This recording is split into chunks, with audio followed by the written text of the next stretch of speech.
एक समय की बात है। सूरज नगर में विक्रम सिंह नामक राजा राज्य करता था।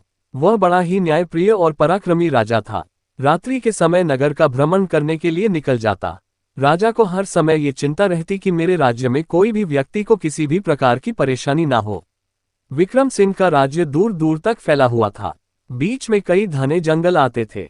ऐसे ही एक रात विक्रम सिंह भ्रमण के लिए काफी दूर निकल गया। चलते चलते विक्रम सिंह को प्यास लगने लगी। उसका लाया हुआ पानी भी खत्म हो चुका था। उसने पानी के लिए इधर उधर देखा, लेकिन घने जंगल के अलावा उसे कुछ नहीं दिख रहा था। थोड़ी दूर और चलने पर उसे एक झोपड़ी में से रोशनी नजर आ रही थी। विक्रम सिंह ने सोचा, इतने घने जंगल में ये झोपड़ी किसने बनाई है? कौन रहता है यहाँ पर? चलो चलकर देख लेता हूँ। ये सोचता हुआ विक्रम सिंह झोपड़ी की तरफ बढ़ गया।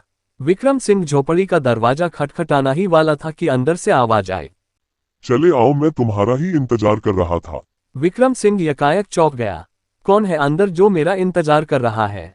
उसको कैसे पता मैं आने वाला हूँ? विक्रम सिंह ने जैसे ही झोपड़ी का दरवाजा खोला, वह हक्का बक्का रह गया।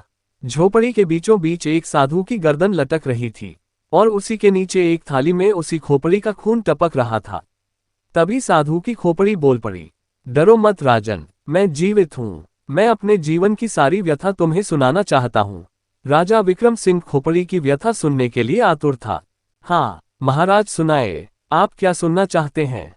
महाराज, मैं और मेरा भाई दोनों ने परम ज्ञानी सन्यासी से ज्ञान अर्जित किया है। हम दोनों को समान शिक्षा आती है। हमारे गुरुदेव ने हमें लोक कल्याण के लिए अद्भुत शिक्षा दी थी, परंतु मेरा भाई उस शिक्षा का गलत लाभ उठाना चाहता है।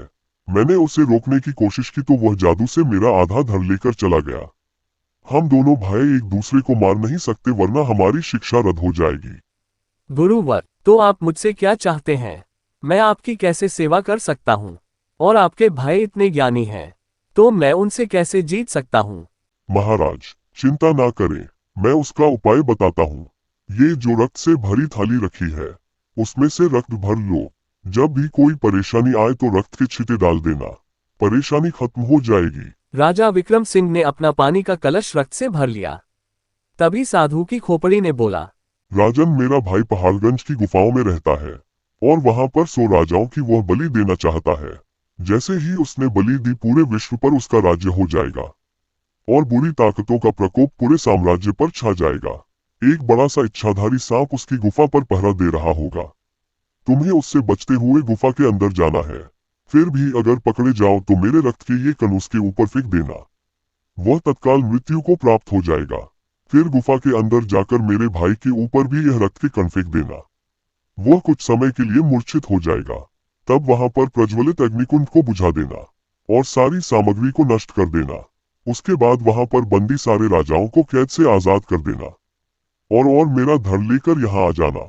जैसे ही मेरी खोपड़ी से मेरा धड़ जुड़ेगा, मेरे भाई का शरीर विस्फोट की तरफ फट जाएगा। अब जाओ राजन, तुम थके हुए हो। एल पास में ही एक और झोपड़ी है, उसमें जाकर आराम कर लो। राजा विक्रम सिंह फौरन बाहर निकल आया और दूसरी झोपड़ी में जाकर बैठ गया। तभी वहां सुंदर लड़कियां अनेक प्रकार के व्यंजन लेकर आ जाती है। राजा विक्रम सिंह के सामने रखकर चली जाती है। राजा विक्रम को बहुत भूख लगी थी। उसने फौरन खाना खाया और वहां चारपाई पर ही लेट गया। उसे फौरन निंद्रा ने घेर लिया। जब विक्रम सिंह की नींद खुली तो उसने अपने आप को नदी किनारे पाया। वह जंगल और झोपड़ी सब गायब हो चुके थे। विक्रम सिंह के समझ में नहीं आ रहा था कि उसको किस मार्ग से जाना चाहिए। तभी वहां पर एक जलपरी प्रकट होती है और राजन से कहती है, राजन, मुझे महात्मा जी ने भेजा है। मैं आपकी सेवा के लिए उपस्थित हूँ। आप मुझे आज्ञा दीजिए, मैं आपके लिए क्या कार्य करूँ? मुझे पहाड़गंज जाने के लिए एक घोड़ा, तीर कमान और वह रक्त से भरा कलश चाहिए। मैं अभी उपस्थित करती हूँ राजन।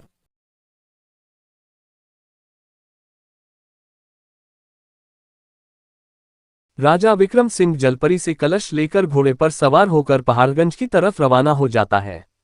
उसे रास्ते में एक इच्छाधारी सांप रास्ता रोक लेता है। राजन, अपनी मृत्यु को प्राप्त नहीं होना चाहते तो फौरन लौट जाओ। यह इलाका मेरे स्वामी का है, मैं यहाँ का रक्षक हूँ। तभी राजा विक्रम अपने तीर कमान से इच्छाधारी सांप को मार गिराता है और उस गुफा के अंदर चला जाता है, जहां पर मुनि राज हवन कर रहे थे। कलश में से रक्त के कण निकालकर मुनिराज के ऊपर फेंक देता है। मुनिराज तुरंत मूर्छित हो जाते हैं। विक्रम सिंह दूसरे कक्ष में कैद सारे राजाओं को आजाद कर देता है और गुरुवर का धड़ लेकर वापस कुटिया में आ जाता है। गुरुवर के धड़ को खोपड़ी से जोड़ने ही एक ज्वालामुखी सा फूटता है। तभी गुरुवर कहते हैं, यह आवाज मेरे भाई की मृत्यु के प्राप्त होने की है। अब बुरी शक्तियों का नाश हो चुका है। राजन, मैं तुम्हें आशीर्वाद देता हूँ। तुम्हारे राज्य में कोई कमी नहीं रहेगी। तुम्हारा नाम सदियों चलता रहेगा। विक्रम सिंह अपने महल के ओर लौट जाते हैं।